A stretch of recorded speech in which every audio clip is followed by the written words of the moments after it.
समापन के बाद में भीड़ एकदम से सब निकली गई, एक दूसरे के ऊपर सब गए। नीचे दंतक था या फिर गिरा, फिर उसके ऊपर गिरते चले गए।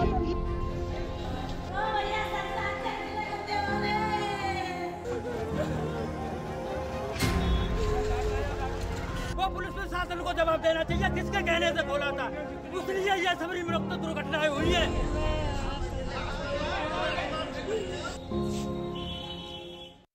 नमस्कार, खबरों की खबर देख रहे हैं आप और मैं सुमित अवस्थी हूं। सत्संग इंसान की जिंदगी में शांति का रंग भरता है, लेकिन उत्तर प्रदेश के हाथरस में एक सत्संग में थोड़ी सी लापरवाही के कारण सैकड़ों श्रद्धालुओं के देखते ही देखते शमशान में यह सत्संग तब्दील हो गया। हाथरस के रति भानपुर में सत्संग में आज ऐसी भगदड़ मची कि कई मासूम लोगों की जान चली गई। यहां पर भोलेनाथ बाबा नाम के एक स्वयंभू संत का सत्संग आयोजित किया गया था। वहां समापन के मौके पर मची भगदड़ में 116 लोगों की मौत की अब खबर आई है। अभी यह संख्या और बढ़ भी सकती है, क्योंकि बहुत बड़ी संख्या में वहां पर भीड़ मौजूद थी। इस हताहत लोगों में बड़ी संख्या में महिलाएं और बच्चे शामिल हैं। घायलों की संख्या 18 बताई गई है। बताया जा रहा है कि सत्संग खत्म होने के बाद लोग अचानक जब वहां से निकले, इसी दौरान बाबा का काफिला भी वहां से निकलने लगा, जिसके लिए रास्ता बनाने के मकसद से सुरक्षा कर्मियों ने श्रद्धालुओं को एक तरफ रोक दिया। वहां पर श्रद्धालुओं की बड़ी संख्या में भीड़ इकट्ठी हो गई। इसके बाद भीड़ बढ़ती गई और जब बाबा का काफिला गुजर गया तो भीड़ तेजी से वहां से बाहर की ओर निकली। इसी दौरान कुछ लोग एक दलदली जमीन में गिर गए, खासकर महिलाएं और बच्चे इनमें शामिल हैं। और उसके बाद तो भगदड़ सी मच गई। इस घटना में 116 लोगों की दुखद मौत की खबर अब तक आई है। 18 लोगों के घायल होने की बात भी सामने आ रही है। सबसे पहले क्या कुछ हुआ आज शाम को 4 बजे के आसपास हाथरस के फुलरिया गांव में चश्मदीदों और पीड़ितों ने क्या सुना, क्या झेला, आइए उन्हीं से सुनते हैं। क्या घटना क्या हुई थी? अरे एक भीड़ थी, वो एक दूसरे के ऊपर हो गए। बच्चे आपके साथ कितने लोग आए थे? पूरी गाड़ी भर के आई थी, कमेटी आई थी, जयपुर की कमेटी आई थी। कितने लोग से गाड़ी में लगवा? अरे हम गिनती ना है, पूरी गाड़ी, बड़ी गाड़ी भरी थी पूरी। बस थी? कितने बजे आ गए थे आप लोगों का? हम लोग तो 9:30 बजे आ गए, तो पंडाल में 10 बजे आए थे। अच्छा, पंडाल से क्या घटनाक्रम हुआ, क्या समापन के बाद में भीड़ एकदम से सब निकली गई, एक दूसरे के ऊपर सब गए।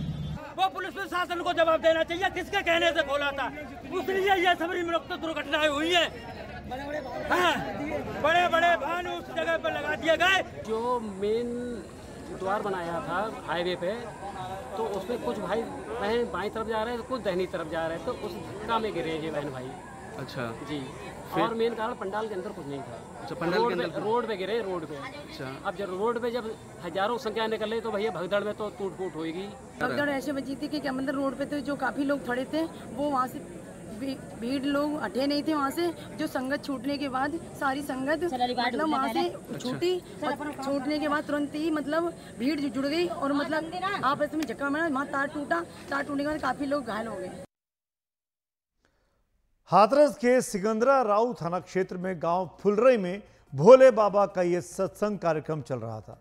वहां मंच पर भोले बाबा का आसन लगा था। नीचे पंडाल में हजारों की संख्या में लोग उनको सुन रहे थे। यहां भीड़ इतनी थी कि कार्यक्रम खत्म होने के बाद उसे संभालना मुमकिन नहीं हो पाया। नतीजा यह हुआ कि पंडाल से बाहर निकलते समय इतनी जबरदस्त भगदड़ मच गई कि जिस वजह से यह बड़ा हादसा हो गया। एक मुगलगढ़ी गांव है, वहां पे भोले बाबा का प्रोग्राम चल रहा था। ये जो सूचना प्राप्त हुई है उसमें भगदड़ से लोगों की डेथ हुई है। हमारे यहाँ एटा हॉस्पिटल में अब तक 27 डेड बॉडी आ गई हैं, जिसमें 23 महिलाएं हैं, 3 बच्चे हैं और 1 पुरुष की डेड बॉडी है। और ये घायल अभी नहीं आए हैं और यहाँ पे 27 डेड बॉडी आई है। इनके पंचायतनामा की कार्रवाई की हम व्यवस्था कर रहे हैं।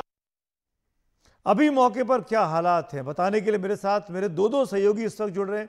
मुकेश सिंह सेंगर इस वक्त मौके पर हाथरस में उसी जगह पर मौजूद हैं जहां पर यह हादसा हुआ, और लखनऊ से हमारे साथ रणवीर जुड़ रहे हैं। लेकिन पहले मुकेश के पास चलते हैं। मुकेश, 116 का आंकड़ा पहुंच गया है, आप स्पॉट पर पहुंच गए हैं, क्या देख पा रहे हैं अभी वहां पर, क्या हुआ होगा, बता सकते हैं दर्शकों को? देखिए सुमित जी, अभी रात हो चुकी है, अंधेरा है और यहाँ थोड़ी हल्की बारिश भी हो रही है, तो बहुत ज़्यादा कुछ दिखा नहीं पाऊंगा, लेकिन मैं आपको दिखाता हूँ कि यहाँ सामने जो है पंडाल लगा हुआ था। ये पंडाल करीब यहाँ से 50 मीटर दूर है और जो समागम हो रहा था, जो सत्संग हो रहा था, सत्संग के बाद जो बाबा भोले हैं वो यहाँ से निकले और निकलने के बाद अगर आप यहाँ देखें तो यहाँ चढ़ाई है और यहाँ पर सड़क के दोनों तरफ काफ़ी लोग खड़े हुए थे और वो बाबा के दर्शन करना चाह रहे थे। उस वक्त यहाँ पर करीब 1 लाख लोग, बताया जा रहे हैं कि 1 लाख लोग यहाँ पर थे और व्यवस्था के लिए केवल 40 पुलिसकर्मी थे। तो बाबा जब यहाँ से निकले तो यहाँ पर बहुत सारी महिलाएं और बच्चे थे, इसके अलावा हजारों की संख्या में लोग यहाँ पर खड़े हुए थे। और जैसे ही बाबा की गाड़ी यहाँ पर आई इस चढ़ाई पर, तो यहाँ पर भगदड़ मचनी शुरू हुई। आपको दिखाऊं कि अभी भी यहाँ पर कई बच्चों की ये चप्पलें, ये देखिए यहाँ पर पानी में चप्पलें तैर रही हैं। बहुत सारी चप्पलें आपको यहाँ पर दिखाई देंगी जो बच्चों की हैं और यहीं पर भगदड़ मची और उसके बाद जो लोग थे वो एक दूसरे पर चढ़ते गए, जिससे सबसे ज़्यादा जो है बच्चे और महिलाएं उसके शिकार हुए। एक यहाँ पर आई विटनेस है जो उस वक्त यहाँ पर मौजूद थे और उन्होंने कई लोगों को बचाया। उनसे बात करते हैं। क्या नाम है आपका? सौरभ। सौरभ, कैसे क्या हुआ था? ये बाबा जी आए थे। हाँ। बाबा जी यहाँ से जा रहे थे वापस, तो उनकी भीड़ थी यहाँ, करीब 10-12 लाख आदमी थे। सामने यहाँ पे मतलब निकालने की कोशिश की थी कि इधर से निकल जाए, पब्लिक रोड पे बननी ही नहीं थी। तो पूरा रोड यहाँ पर पब्लिक दोनों तरफ, हाँ जाम था, दोनों साइड जाम लग रहा था, पब्लिक काफी थी।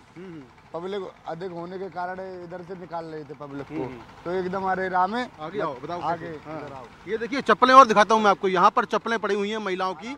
और ये जो है अलीगढ़ का जो मेन हाईवे है वो है और इसी हाईवे पर सामने यहाँ पर पंडाल लगा हुआ था और यहाँ पर बाबा का जो है वो सत्संग चल रहा था।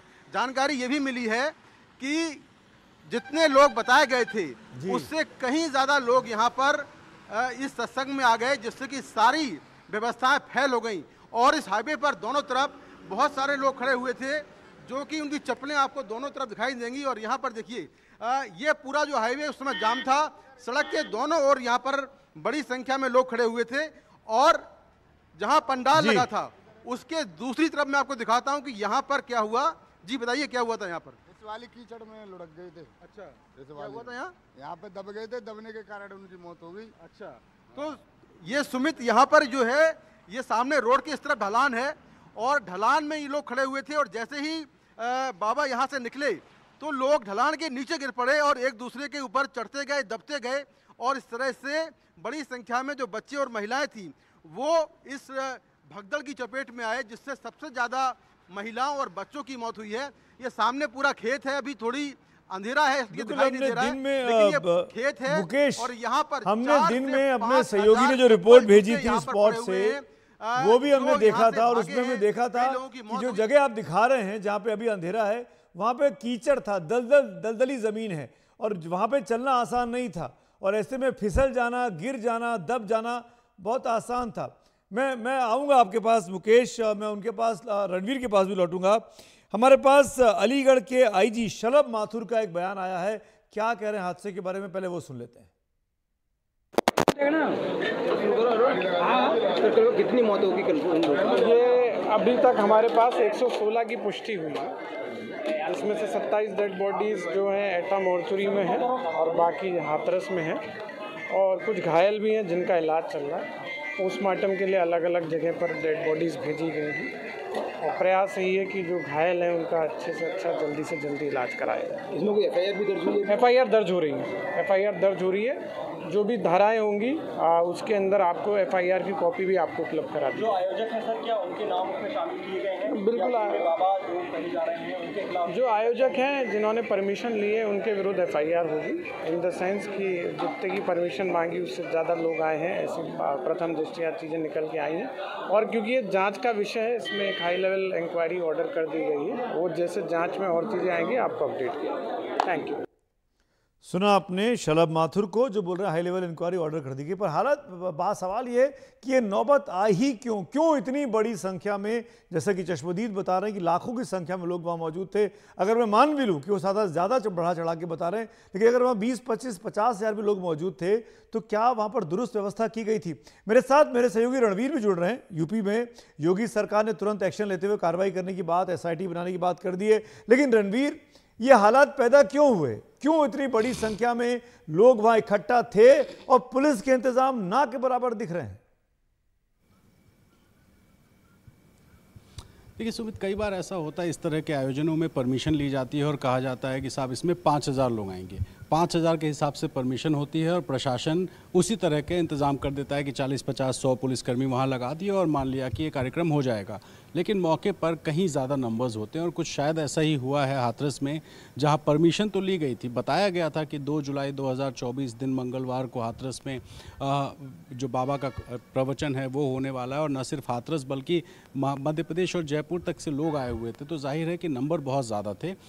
घटना हो गई, घटना में अनुमति के बावजूद इतने सारे लोग थे और जो सूत्र बता रहे हैं कि जब ये कार्यक्रम ख़त्म हुआ तो ख़त्म होने के बाद लोग निकलने वाले थे।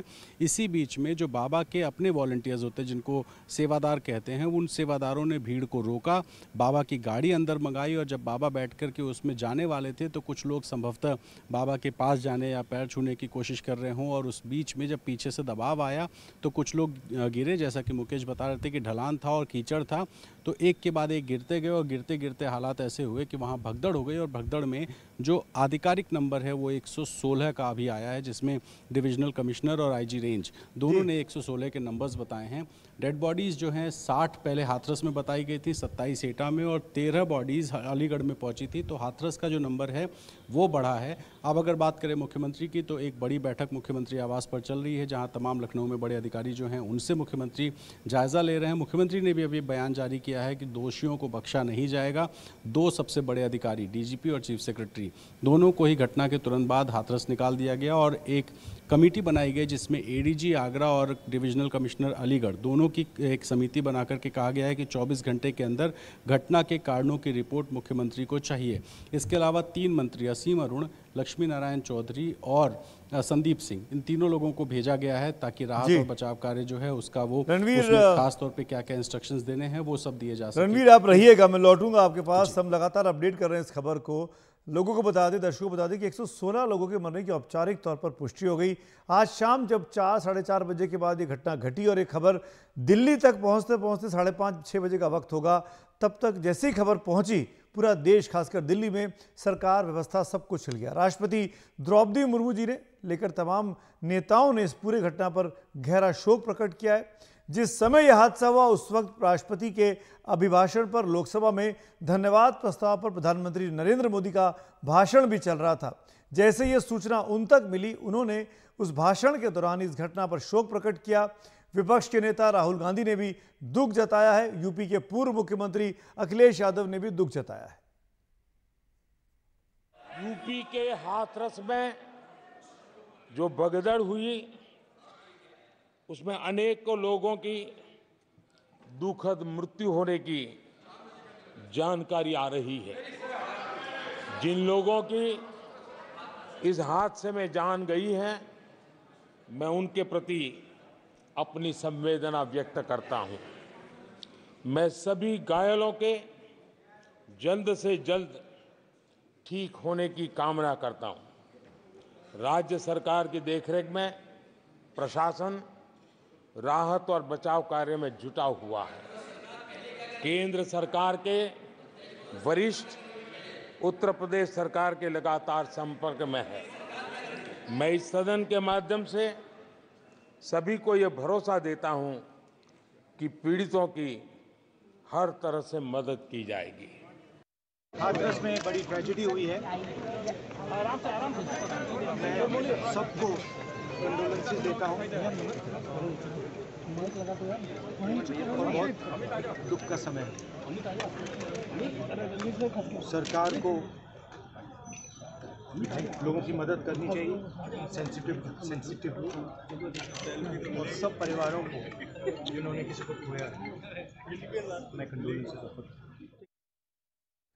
अपने नेताओं को सुना संसद में क्या हुआ, लेकिन इस बीच में यूपी सरकार ने भी अपने 3 वरिष्ठ मंत्रियों को मौका वारदात पर भेजा है, जिसमें से एक लक्ष्मी नारायण चौधरी जी इस वक्त हमारे साथ जुड़ रहे हैं, जो मौका वारदात पर पहुंचने वाले हैं, जैसा कि मुझे बताया गया। लक्ष्मी नारायण जी, कब तक पहुंच रहे हैं आप, और इतनी बड़ी इतनी खतरनाक दुर्घटना हो कैसे गई? पहुंच गया। आप पहुंच गए, क्या देख पा रहे हैं, ये घटना कैसे घटी होगी? एटा हॉस्पिटल में पहुंच गया, जहां डेड बॉडियों के पोस्टमार्टम प्रारंभ कराए और घायलों का उपचार कराया, और इसके बाद फिर मैं घटनास्थल पे गया, फिर सिकंदरा राव आया, और इसके बाद सब डेड बॉडी यहाँ से भेज दी है जिलों में, पोस्टमार्टम हो रहे हैं, घायलों का उपचार हो रहा है। संतोषजनक कार्रवाई पूरी तरह स्वास्थ्य विभाग और प्रशासन कर रहा है। 2 व्यक्तियों की, 2 वरिष्ठ अधिकारियों की अध्यक्षता में कमेटी बना दी गई है, एडीजी जोन और कमिश्नर। लक्ष्मी नारायण जी, क्या आप इस बारे में कोई जानकारी दे सकते हैं कि जो लोगों की इसमें मृत्यु हुई इस हादसे में, वो क्या सभी उत्तर प्रदेश के थे या बाहर के भी थे? अभी तक तो उत्तर प्रदेश के लोग ही मिले हैं। ऐसा कहा गया राजस्थान से भी लोग आए थे। अब हो सकता है, लेकिन अभी राजस्थान वालों की जानकारी नहीं है। जिनकी शनाख्त होती जा रही है उनके पोस्टमार्टम हम कराते जा रहे हैं। ये हादसा हुआ क्यों, किसकी लापरवाही रही या कुछ और वजह है? ये हादसा जो मेरी जानकारी में आया है, श्रद्धालु बाबा के चरण स्पर्श करने के लिए भागे, और उसमें जो महिलाएं और बच्चे थे वो दब गए और बुजुर्ग, अच्छा, ये हादसा हुआ। पर ये बाबा है कहाँ? इनका तो आता पता ही नहीं है 5 घंटे से। आता पता नहीं है जी, कोई जानकारी इस बाबा के बारे में कहाँ है? तो बाबा की जानकारी को जब देखेंगे, हमारे सामने प्राथमिकता है घायलों के उपचार की, प्राथमिकता है डेड बॉडी शिनाख्त करके पोस्टमार्टम कराने की। ये भी कहा गया लक्ष्मी नारायण जी कि वहां पर पुलिस प्रशासन की व्यवस्था दुरुस्त नहीं थी, भीड़ बहुत ज्यादा थी। देखिए, अब ये जांच का विषय है, और जांच के लिए 2 वरिष्ठ अधिकारी, पुलिस एडीजी जोन आगरा और कमिश्नर अलीगढ़ को सौंप दी गई है। वो 2 जांच करके देंगे, इसके बाद एक्शन होगा। कार्रवाई की जाएगी, किन लोगों पर कार्रवाई होगी? निश्चित रूप से जो दोषी होगा उसके विरुद्ध कठोर कार्रवाई होगी। शुक्रिया लक्ष्मी नारायण जी बात करने के लिए, धन्यवाद। यूपी सरकार के मंत्री लक्ष्मी नारायण से बात कर रहे थे, जो दोषी हैं उन पर कार्रवाई होगी, इसका भरोसा वो हमको दिला रहे थे। आपको एक बार एक तस्वीर दिखाता हूं मैं, आप पहचान लीजिए आखिरकार ये भोले बाबा हैं कौन। बड़ी चर्चा है सुबह से इनकी। भोले बाबा को आज तक बहुत कम लोग जानते होंगे, शायद ये सोशल मीडिया से या टीवी चैनल से दूर रहते हैं। ये इनकी तस्वीर है, सबसे लेटेस्ट और ताज़ा तस्वीर। भोले बाबा को आप पहचानिए, ये सत्संग करते हैं। इनके बारे में और जानकारी भी मैं आगे दूंगा। पहले हम ये बता दें कि भोले बाबा के सत्संग के बाद यूपी सरकार ने अब तक क्या क्या किया है। एक टीम योगी सरकार ने बना दी है। ये टीम आगरा के एडीजी और अलीगढ़ के कमिश्नर के नेतृत्व में बनाई गई है। इस बीच यूपी के 3 मंत्री, जैसा कि रणवीर बता रहे थे, मुख्य सचिव और डीजीपी के साथ मौके पर 2 मंत्री, डीजीपी मौके पर पहुंच रहे हैं, मुख्य सचिव भी हैं। मुख्यमंत्री योगी ने अगले 24 घंटों में ही इनसे रिपोर्ट मांगी है। खबर आ रही है कि कार्यक्रम के आयोजकों के खिलाफ एफआईआर हो सकती है, जिसका इशारा अभी मंत्री लक्ष्मी नारायण चौधरी हमको दे रहे थे। मृतकों के परिजनों को 2-2 लाख रुपए देने का ऐलान यूपी सरकार ने कर दिया है। घायलों को 50,000 रुपए देने की बात भी मुआवजे के तौर पर की गई है। 116 के करीब लोगों की मौत के बाद 5 बड़े सवाल उठ रहे हैं, जिनका जवाब प्रशासन को सरकार से पूछा जाएगा, उनको देना होगा। हादसे के 5 घंटे के बाद भी ये हाथरस का जो कथित हत्यारा है, ये बाबा आखिरकार है कहाँ? इसके सामने इतनी बड़ी घटना घटी, जैसा कि मुकेश ने अपनी रिपोर्ट में दिखाया, और फिर 5 घंटे बाद भी अब तक कोई बयान, कोई सफाई, कोई इनकी तरफ से क्यों चीजें सामने नहीं आई हैं। सवाल यह भी है कि 50,000 से ज्यादा की भीड़ को एक जगह जुटने की इजाजत क्यों दी गई, और अगर दी भी गई, जब इतनी बड़ी भीड़ वहां पर परमिशन के साथ अगर थी, तो पुलिस की उचित व्यवस्था वहां पर क्यों नहीं की गई। सवाल यह भी है कि पहले से ही इंतजाम का निरीक्षण प्रशासन की तरफ से क्यों नहीं किया गया, कि जो प्रॉमिस किया गया है, जो वादा किया गया है, उससे अधिक भीड़ वहां ना पहुंच पाए। बड़ा सवाल एक ये भी खड़ा हो रहा है कि अगर वहां इतनी बड़ी संख्या में लोग बाग मौजूद थे, श्रद्धालु मौजूद थे, तो क्या आसपास एम्बुलेंस, डॉक्टर्स, फर्स्ट एड की कोई व्यवस्था आयोजकों ने या प्रशासन ने की थी या नहीं की थी। और पांचवा और बड़ा सवाल यह भी कि ऐसी लापरवाही बरतने वाले आयोजकों और खासकर इन बाबा के तमाम साथियों के ऊपर कब कार्रवाई होगी। प्रशासनिक अधिकारियों जिनके नाक के नीचे इतना बड़ा हादसा हुआ, उन पर कब एक्शन लिया जाएगा। इन्हीं मुद्दों पर बात करेंगे। हमारे साथ मेरे सहयोगी तो जुड़े ही हुए हैं, रणवीर और मुकेश तो होंगे, लेकिन यूपी के पूर्व डीजीपी हैं विक्रम सिंह, जो कि इस बाबा के बारे में जानते हैं। मैं आपको बता दूं, इस बाबा के बारे में एक और खास बात है, भोले बाबा के बारे में, कि ये उत्तर प्रदेश में इंटेलिजेंस ब्यूरो में काम करता था एक ज़माने में। आज से करीब 2-2.5 दशक पहले ये काम धाम छोड़कर इसने अध्यात्म का रास्ता अपनाने की बात की गई है। लेकिन विक्रम सिंह जी, जो यूपी के एक प्रतिष्ठित डीजीपी रहे, सम्मानित नागरिक है अपने देश के, वो इनके बारे में कुछ और बातें बता रहे हैं। पहले उनको सुनते हैं। जी नहीं, मुझे ये ट्रैक रिकॉर्ड में नहीं, मुझे ये मालूम पड़ा है कि ये बर्खास्तशुदा पुलिसकर्मी है और इनके ऊपर 5-6 केसेस ऐसे हैं जिसमें यौन अपराध भी शामिल हैं। और इनकी भाव भंगिमा से ये बिल्कुल मालूम नहीं पड़ता है कि आईबी में कभी रहे हैं। आईबी का आदमी कभी ये नहीं कहता कि मैं आईबी में रहा हूं। और जिस तरीके की ये अशोभनीय कृत्य कर रहे हैं, मुझे तो इससे भी लगता है कि इनके जो अतीत है उसके बारे में जांच होनी चाहिए। इनके अतीत के बारे में जांच होनी चाहिए। सवाल यह भी कि आखिरकार ये है कौन भोलेनाथ बाबा, और क्यों उस इलाके में इतने ज़्यादा लोकप्रिय है, लोगों के बीच इनकी इतनी श्रद्धा है। हम आपको इन बाबा के बारे में कुछ और जानकारी बता देते हैं जो हम अब तक इकट्ठा कर पाए हैं। भोले बाबा का असली नाम है नारायण साकार हरि। ये एटा ज़िले के बहादुर नगरी गाँव का निवासी है। यहीं शुरुआती पढ़ाई लिखाई भी इनकी हुई है। पढ़ाई के बाद सरकार के आईबी यानी इंटेलिजेंस ब्यूरो में इसने काम किया है, ऐसा कि बताया जा रहा है। नौकरी करते करते इनका दावा है कि अध्यात्म की ओर इनकी रुचि हो गई थी। ये बाबा गेरुए कपड़े नहीं पहनता है, बल्कि उसकी जगह सफ़ेद कपड़े पहनता है, सूट टाई और जूतों में दिखाई देता है। हमने तस्वीर भी आपको दिखाई। पश्चिमी उत्तर प्रदेश के तमाम ज़िलों में अच्छी खासी इनके पैठ बताई जाती है, इनके फॉलोअर्स बताए जाते हैं। इसके बाद अब योगी सरकार क्या कर रही है, उत्तर प्रदेश के मुख्यमंत्री योगी आदित्यनाथ इस हादसे पे क्या कह रहे हैं, आइए सुनवाते हैं आपको। इस पूरे मामले की जांच के लिए हम लोगों ने एडिशनल डीजी आगरा की अध्यक्षता में मंडलायुक्त अलीगढ़ को शामिल करते हुए एक टीम बना करके उन्हें अविलंब रिपोर्ट उपलब्ध कराने के लिए कहा है। राज्य सरकार इस पूरी घटना की तह में जाएगा। यह हादसा है या साजिश, यह भी हम इसकी तह में जाकर के इसको देखेंगे। सरकार इस मामले में पहले से संवेदनशील है और सरकार इस मामले की तह में जाकर के साजिशकर्ताओं को भी और इस घटना के जिम्मेदार जो हैं उनको भी उचित सजा देगी। हादसा है या साजिश, मुख्यमंत्री कह रहे हैं, और इसके बारे में तहकीकात की जाएगी, उस पर कार्रवाई भी की जाएगी। मेरे साथ उत्तर प्रदेश के पूर्व डीजीपी रहे AK जैन साहब जुड़ रहे हैं इस वक्त सीधे। जैन साहब, शुरुआती तौर पर जो जानकारी आई वो हमने सब आपके सामने रख दी, दर्शकों के सामने रख दी। आप तो पुलिस में इतने बड़े पद पर रह चुके हैं, क्या लगता है, हादसा है वाकई में या फिर कोई साजिश भी हो सकती है? देखिए, जब प्रदेश के मुख्यमंत्री जो पिछले 7 वर्ष से मुख्यमंत्री हैं, जब वो इस टाइप की बात गंभीरता से कहें तो उसको गंभीरता से ही लेना चाहिए। पुलिस का ये दायित्व तो बनता है कि कोई साजिश का अगर कोई एंगल आ रहा है तो उसको भी देखें। पहले ये संभावना थी कि टेंट में लोग बाग घुट के मर गए, छोटा सा एग्जिट था। अब जो बात आ रही है निकल के, इसमें 2-3 बातें तो बड़ी स्पष्ट हैं। पहली बात, ये बिल्कुल स्पष्ट ऑर्डर्स हैं, चाहे कुंभ मेला हो चाहे कोई हो, कोई भी गाड़ी कोई भी वाहन ऐसे में अंदर भीड़ के अंदर अलाउ नहीं किया जाता है।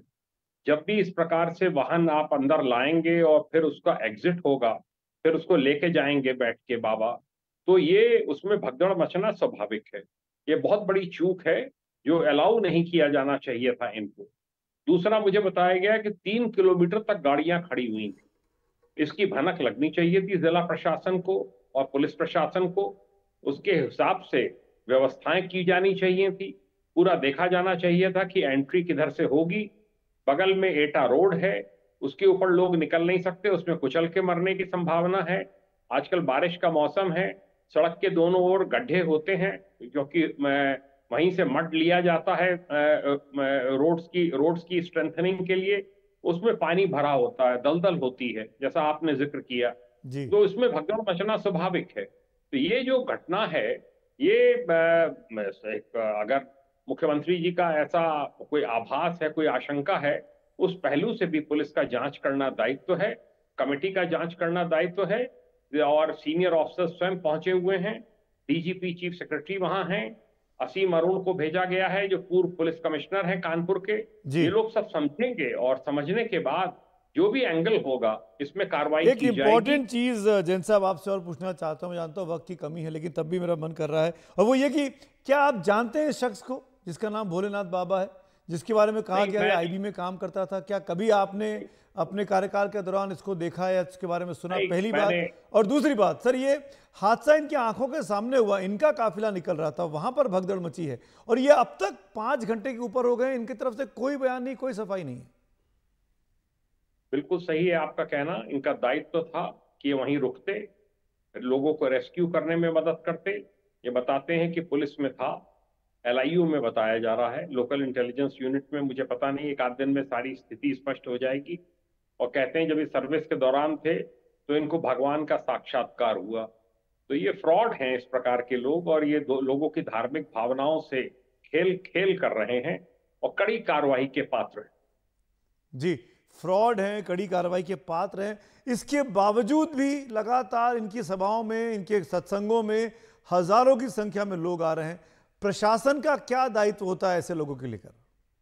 देखिए, ये असेसमेंट करना होता है, लोकल इंटेलिजेंस यूनिट भी इसीलिए होती है। थाना जो है उनके पास सब तरह की सूचनाएं पहुंचती हैं। अगर 15,000 की उम्मीद थी और बता रहे हैं 50,000 से ऊपर लोग थे, हरियाणा के लोग भी थे, हिमाचल के, उसके राजस्थान के भी थे, मध्य प्रदेश के भी थे, तो क्या व्यवस्थाएं वहां पे बाबा के द्वारा की गई हैं, उनके पीने के पानी की व्यवस्था, एम्बुलेंस, वहां पे डॉक्टर हैं कि नहीं है, एग्जिट रूट क्या होगा, एंट्री रूट क्या होगा, ये सब पूरा चॉकआउट किया जाना चाहिए और व्यवस्थाएं करने के बाद ही या परमिशन दी जानी चाहिए। जो सर एक क्विक, क्या ये सिर्फ आयोजकों की ही कमी है या जो पुलिस प्रशासन है, लोकल म्युनिसिपैलिटी है, उनकी भी जिम्मेदारी है, उन अधिकारियों की भी? नहीं, अगर SDM ने परमिशन दी है, पुलिस रिपोर्ट पे दी है, उसमें कंडीशंस होंगी। कंडीशंस वो फॉलो की गई हैं कि नहीं की गई हैं। कंडीशंस का उल्लंघन किया गया है, जो भी आयोजक हैं इंक्लूडिंग बाबा, वो कार्रवाई के पात्र बनते हैं। जी, शुक्रिया जैन साहब, आपने बात की। तो हाथरस का ये कथित हत्यारा अभी कहां है, इसको सबसे पहले ढूंढने की इस वक्त जरूरत है।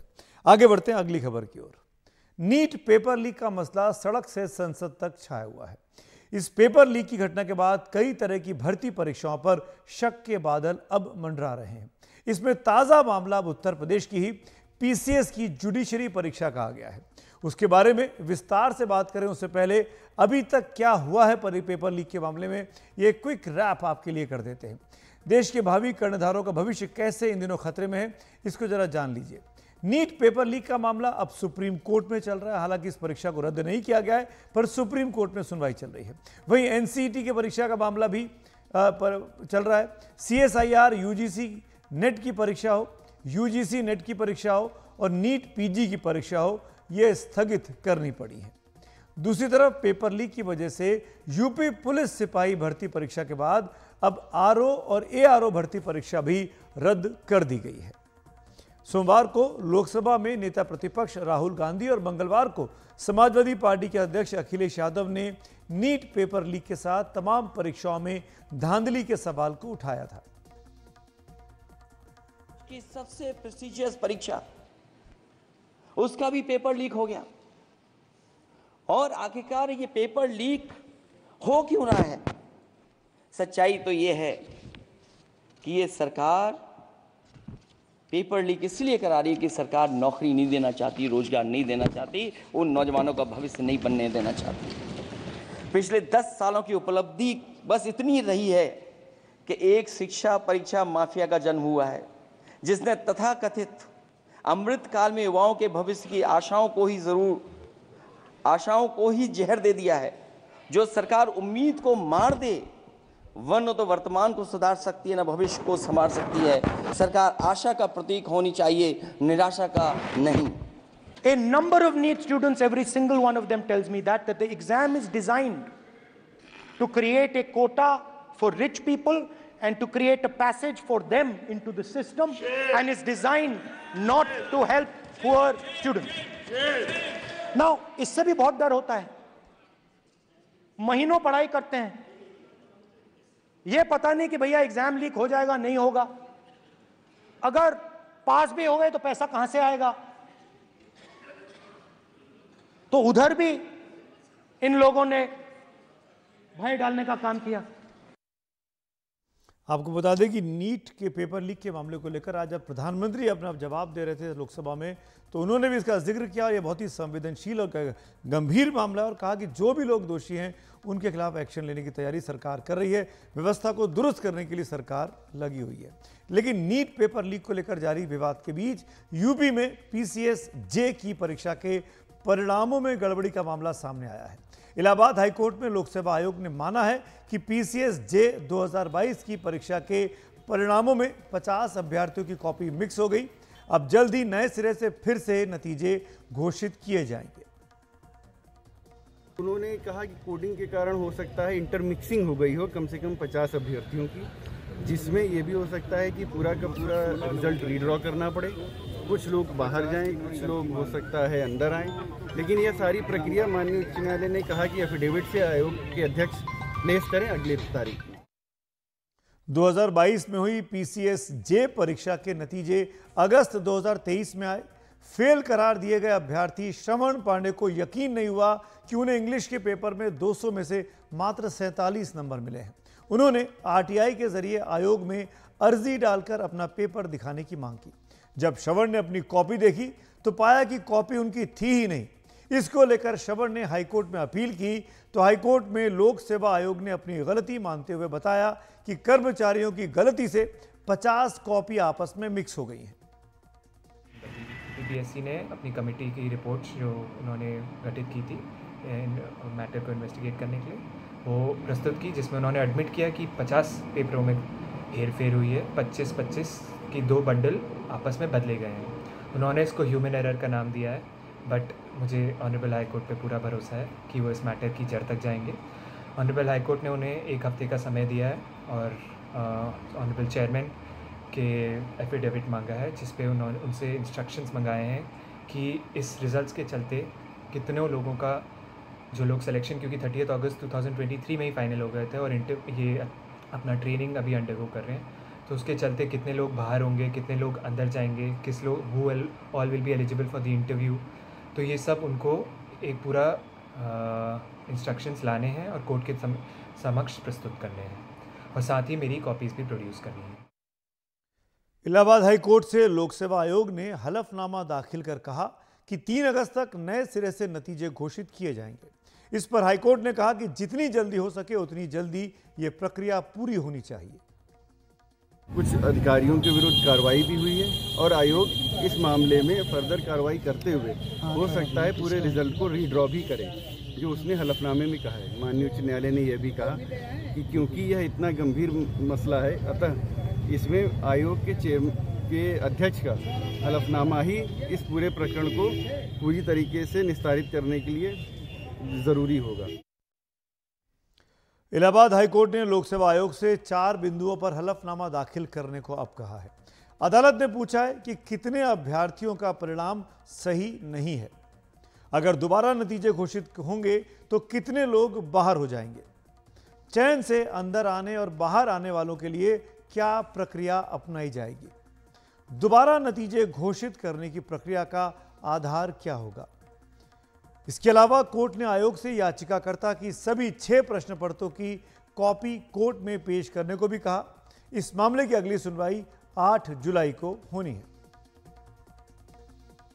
इस मामले में यूपी लोक सेवा आयोग ने अपने 5 कर्मचारियों पर कार्रवाई की है। 3 को निलंबित किया गया है, वहीं 2 के खिलाफ आरोप पत्र तैयार किया जा रहा है। हालांकि लोक सेवा आयोग की असली चुनौती नए सिरे से नतीजे घोषित करने की है। जो ज्वाइन कर चुके हैं अगर उन्हें हटाया जाए तो भी, और जो ज्वाइन नहीं कर पाए और अब उन्हें पास करके ज्वाइन कराया जाए तो भी दोनों ही कंडीशंस में विवाद होना तय माना जा रहा है। क्या उत्तर प्रदेश और क्या राजस्थान, हर जगह परीक्षाओं में धांधली अलग ही प्रतिमान स्थापित कर रही है।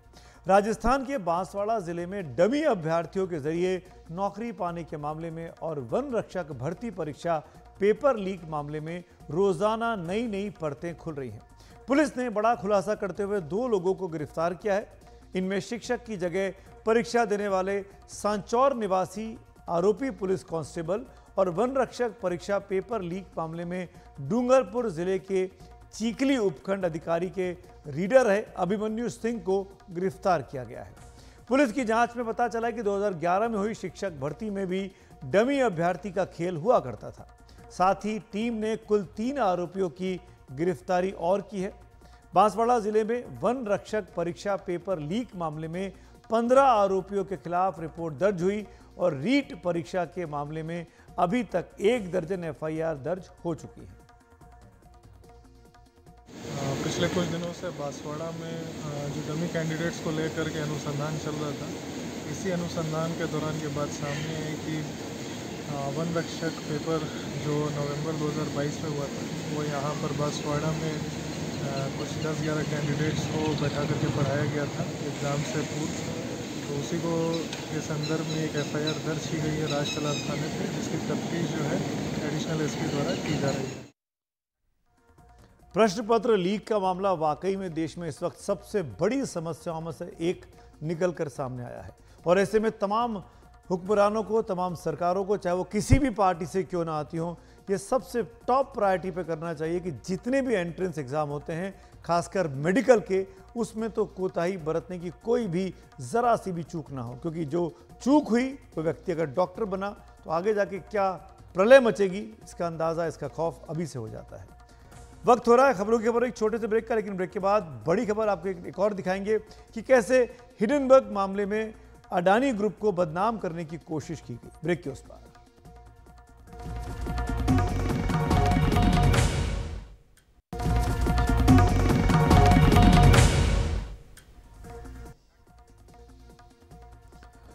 अडानी ग्रुप को लेकर किस तरह से विदेशी फर्में और यहां अपने देश में बैठे इन विदेशी फर्मों के दोस्तों ने को निशाना बनाया, इसका एक और उदाहरण अब सामने आ गया है। अडानी ग्रुप लगातार यह कहता आया है कि शॉर्ट सेलर हिडनबर्ग की एक रिपोर्ट एक बड़ी साजिश का हिस्सा थी।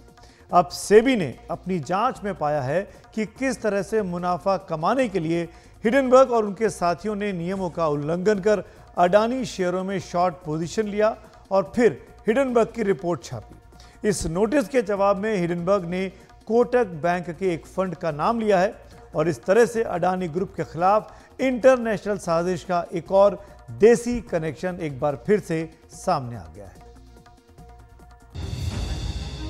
अमेरिकी short seller Hindenburg research, Nathan Anderson, Mauritius का विदेशी निवेशक मार्क किंगडन, इन सबको भारतीय मार्केट रेगुलेटर सेबी ने कारण बताओ नोटिस जारी किया है। सेबी ने उन्हें ये नोटिस ट्रेडिंग नियमों के उल्लंघन के लिए जारी किया है। सेबी ने आरोप लगाया है कि हिंडनबर्ग ने नियमों का उल्लंघन कर अडानी समूह के शेयरों में शॉर्ट सेलिंग कर लाभ कमाया। सेबी ने जांच में पाया कि कोटक बैंक के एक फंड का इस्तेमाल अडानी के खिलाफ शॉर्ट पोजीशन लेने के लिए किया गया। इन्वेस्टर्स को, ट्रेडर्स को, सबको ये समझ में आ गया कि ये कुछ नहीं, केवल और केवल एक प्रोपेगेंडा है और इसमें कुछ निकल के सामने नहीं आया है। सेबी ने जांच में पाया है कि हिंडनबर्ग और कोटक के फंड ने अडानी के शेयर में सेंध लगाने के लिए मिलकर काम किया। इस शॉर्टिंग से हिंडनबर्ग 25% मुनाफा लेने को तैयार हुआ था, जिसमें करोड़ों रुपए के वारे न्यारे हुए। सेबी ने अपने कारण बताओ नोटिस में कोटक महिंद्रा बैंक के एग्जीक्यूटिव के हवाले से बताया है कि कैसे कोटक ने पैसा लगाने और अडानी फ्यूचर्स में शॉर्ट पोजीशन लेने के लिए ऑफशोर फंड स्थापित किए, जिससे $22.11 मिलियन का मुनाफा हुआ। सेबी के कारण बताओ नोटिस से ये भी पता चलता है कि कैसे हिंडनबर्ग की रिपोर्ट अनुमानों, झूठ और गलत बयानी से भरी थी, जिसका एकमात्र उद्देश्य उनकी शॉर्ट पोजीशन से मुनाफा कमाना था। उसी तरह सेबी ने पाया कि हिंडनबर्ग ने सुप्रीम कोर्ट के फैसले के निष्कर्षों को गलत तरीके से प्रस्तुत किया, जिसमें बिना सबूत के सरकारी भ्रष्टाचार और रिश्वतखोरी का आरोप लगाया। नोटिस के जवाब में हिंडनबर्ग ने जहां अपनी रिपोर्ट का बचाव किया है, लेकिन सेबी के आरोपों का तथ्यात्मक जवाब देने के बजाय सेबी पर भेदभाव का आरोप लगा दिया। हिंडनबर्ग ने यह भी लिखा है कि कोटक के फंड का इस्तेमाल उसके निवेशक पार्टनर ने किया। हालांकि इस पार्टनर का नाम हिंडनबर्ग ने नहीं बताया। दिलचस्प बात यह है कि कोटक ने अपने जवाब में कहा है कि उसे ये मालूम ही नहीं था कि उसके फंड का इस्तेमाल हिंडनबर्ग या उससे जुड़े निवेशक कर रहे थे। जाहिर है ये दोनों बातें विरोधाभासी हैं और इससे साजिश और गड़बड़ी की बू आती है। उधर सेबी के नोटिस में जिक्र है कि ये निवेशक आपस में जुड़े हुए थे। इस पूरे मामले में कोटक बैंक का नाम आने के बाद उसके शेयरों में मंगलवार को एक समय 3% से ज्यादा की गिरावट देखी गई। बाजार बंद होते वक्त भी 2% की गिरावट देखी गई। इस पर कोटक ने बयान जारी करते हुए कहा है कि इंडिया अपॉर्चुनिटीज फंड सेबी द्वारा पंजीकृत विदेशी पोर्टफोलियो निवेशक है। ये फंड 2013 में बना ताकि विदेशी निवेशकों को भारत में निवेश का अवसर दिया जा सके। ये मॉरिशस के फाइनेंशियल सर्विसेज कमीशन द्वारा रेगुलेटेड है। हिंडनबर्ग कभी भी इस फर्म का ग्राहक नहीं रहा, न ही कभी वो इसमें निवेशक रहा है। फंड को कभी ये जानकारी नहीं रही कि हिंडनबर्ग किसी निवेशक का साझेदार है। फंड के इन्वेस्टर ने पुष्टि की है कि कभी उसका निवेश किसी और की ओर से नहीं किया गया। बता दें कि सुप्रीम कोर्ट ने सेबी को निर्देश दिया था कि वो शॉर्ट सेलिंग में लगी कंपनियों की जांच करे। इसी जांच के बाद हिंडनबर्ग को सेबी का कारण बताओ नोटिस गया था, जिससे ये सारी सच्चाई खुलकर सामने आई। इस शो कॉज नोटिस से क्या सवाल खड़े होते हैं, क्योंकि सेबी इस मामले की जांच जनवरी 2023 से कर रही है। देखिए, सेबी ने जांच करी, उसके बाद कमेटी बनी, मामला सुप्रीम कोर्ट में गया। कहीं भी किसी स्टेज पर कोई ऐसा तथ्य नहीं निकल के आया जो हिंडनबर्ग के रिसर्च के लगाए हुए इल्ज़ामों को प्रूव करता हो। तो इससे साफ साफ ये निकल के आया कि हिंडनबर्ग की मंशा केवल और केवल शॉर्ट सेलिंग की थी, केवल मुनाफा कमाने की थी, और उन्होंने भारत सरकार को भी इसमें लपेटने की कोशिश करी। मैं समझता हूँ कि ऐसे में सेबी को ये लगा कि इस एजेंसी ने सिर्फ और सिर्फ इस मंशा से किया है। तो सेबी के जो वायलेशंस जिनका जिक्र किया गया है, वो वायलेशंस ये बताते हैं कि आपने जानबूझकर ऐसी अफवाह फैलाने की कोशिश करी जिससे कि शेयर की प्राइसेस नीचे आए। ये सिक्योरिटीज एक्ट में एक वायलेशन है। इस वजह से शो कॉज नोटिस दिया गया है। अदानी ग्रुप शुरू से कहता आया है कि हिंडनबर्ग की रिपोर्ट ग्रुप के खिलाफ एक बड़ी साजिश थी। जाने अनजाने भारत के कुछ राजनीतिक दल भी इस साजिश का हिस्सा बने और इस क्रम में निवेशकों का बड़ा नुकसान कराया। हालांकि निवेशकों ने अदानी ग्रुप पर कभी भी अपना भरोसा नहीं खोया और आज आलम है कि इस भ्रामक रिपोर्ट के कारण ग्रुप के शेयर जितने गिरे थे उसकी पूरी रिकवरी हो चुकी है। हाल ही में अदानी एंटरप्राइजेस की एजीएम में अदानी ग्रुप के चेयरमैन गौतम अदानी ने कहा कि कैसे ग्रुप ने इस साजिश का सफलता से सामना किया और उबर आया। A segment of wasted media, it was designed to defame us, do maximum damage and erode our hard-earned market value. Given the noise, despite successfully raising rupees 20,000 crores through India's largest ever FPO, we made the extraordinary decision to return the proceeds. जाहिर है बाजार और निवेशकों ने पहले ही Hindenburg report को दरकिनार कर दिया था और अब एक के बाद एक अदानी ग्रुप के खिलाफ देश से विदेश तक फैले साजिश की परतें खुल रही हैं। दिल्ली से हिमांशु शेखर, एनडीटीवी इंडिया। तो आज खबरों की खबर में मेरे साथ फिलहाल इतना ही। शुभ रात्रि।